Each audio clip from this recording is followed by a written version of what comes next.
श्री स्वामी समर्थ. कोणी तुमचा अपमान केला तर तुम्ही काय करता हो? लगेच रागवता ना किंवा उत्तर देता.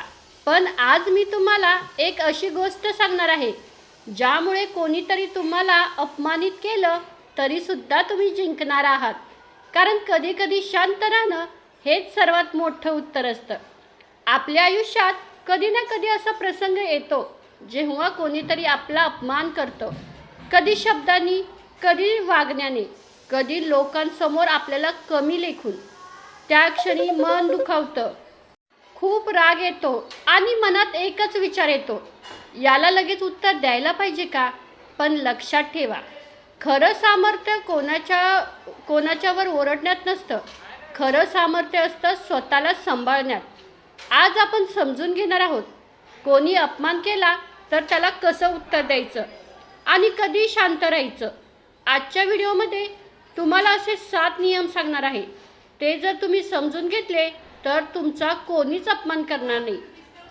पहिली सवय, लगेच प्रतिक्रिया देऊ नका. जेव्हा कोणी अपमान करतो तेव्हा आपण लगेच रागवतो. पण लक्षात ठेवा, रागात दिलेलं उत्तर अनेकदा चुकीचं ठरतं. मोठ्या लोकांनी एकच गोष्ट सांगितली आहे, रागात घेतलेला निर्णय आणि घाईत बोललेले शब्द नेहमी पश्चाताप देत असतात. म्हणून जेव्हा कोणी काही वाईट बोलतो ना, तेव्हा एक क्षण थांबा, दीर्घ श्वास घ्या. कारण शांत मनाने दिलेलं उत्तर नेहमी जास्त प्रभावी असतं. आता दुसरी सवय, प्रत्येक गोष्टीला उत्तर देणं गरजेचं नसतं. कधी कधी आपण विचार करतो, जर आपण उत्तर दिलं नाही तर लोक आपल्याला कमजोर समजतील. पण खरं काय आहे माहिती आहे का? शांत राहणं ही कमजोरी नसते, तर ती एक मोठी ताकद असते. रस्त्यावर भुंकणाऱ्या प्रत्येक कुत्र्याला जर आपण दगड मारत बसलो तर आपण आपल्या ध्येयापर्यंत कधीच पोहोचणार नाही. त्यामुळं काही लोकांना शांततेने उत्तर देणं हेच सर्वात मोठं उत्तर असतं. तिसरा नियम, आपल्या कामाने उत्तर द्या. जगात सर्वात जोरदार उत्तर कोणतं आहे माहिती आहे का? आपलं यश.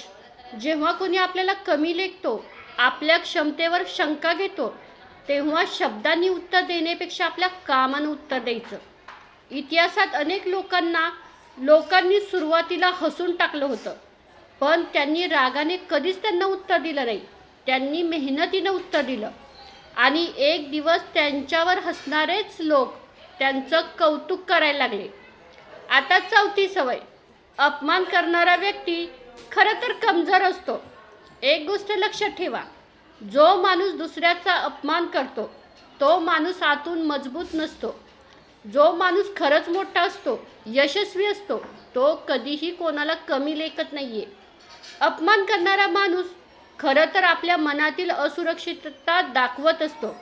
म्हणून पुढच्या वेळी कोणी तुम्हाला कमी लेखलं तेव्हा स्वतःला एकच गोष्ट सांगायची, त्यांच्या शब्दांनी माझी किंमत कमी होत नाही आणि हे आपल्यापेक्षा कमी विचाराचे असतात, म्हणून तर ते आपला अपमान करत असतात. आता पाचवी सवय, स्वतःची किंमत ओळखा. लोक काय बोलतात यावरून आपली किंमत कधीच ठरत नाही, तर तुमची किंमत ठरते तुमच्या विचारांनी, तुमच्या स्वभावाने आणि तुमच्या कृतीने. जर तुम्हाला स्वतःवर विश्वास असेल तर जगातील कोणत्याही शब्दांनी तुम्हाला कधीच कमी वाटणार नाही. आता 6वी सवय, सकारात्मक विचार ठेवा. कोणी अपमान केला तर मनात अजिबात राग ठेवायचा नाही. कारण राग आणि द्वेष सर्वात जास्त नुकसान आपलंच करतात.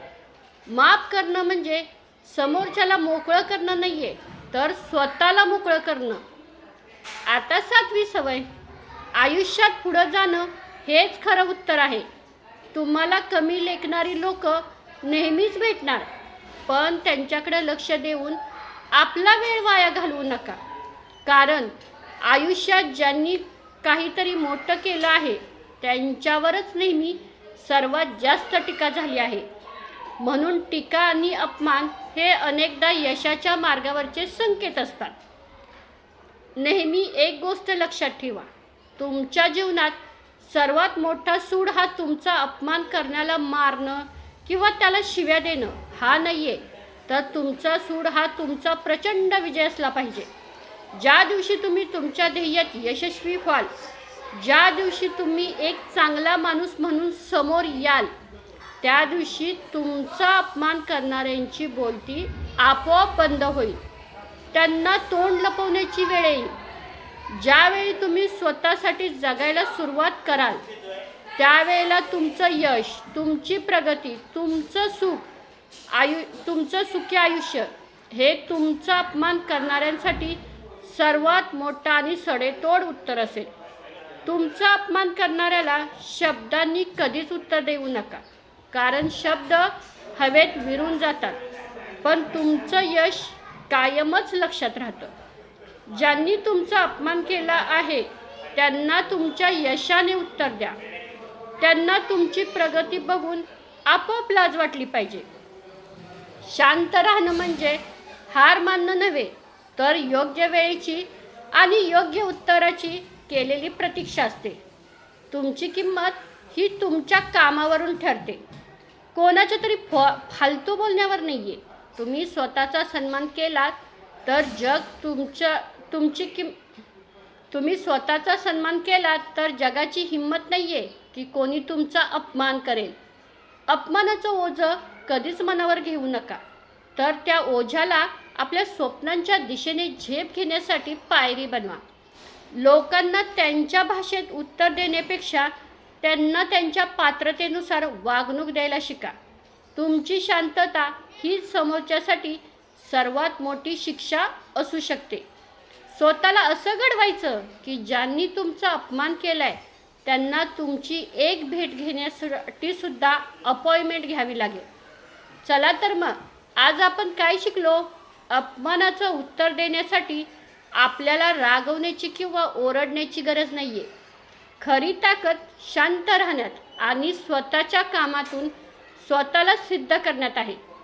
संयम ही तुमची ढाल आहे आणि तुमचं यश ही तुमची तलवार आहे.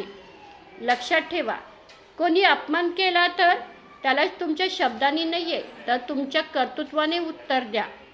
आजपासून स्वतःवर विश्वास ठेवा आणि शांतपणे तुमच्या ध्येयाकडे वाटचाल करा.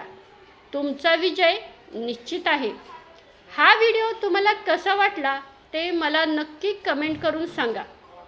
आपल्या चॅनलला सबस्क्राईब केलं नसेल तर सबस्क्राईब करायला विसरू नका. चला तर मग पुन्हा भेटूया अशाच एका नवीन विषयावर.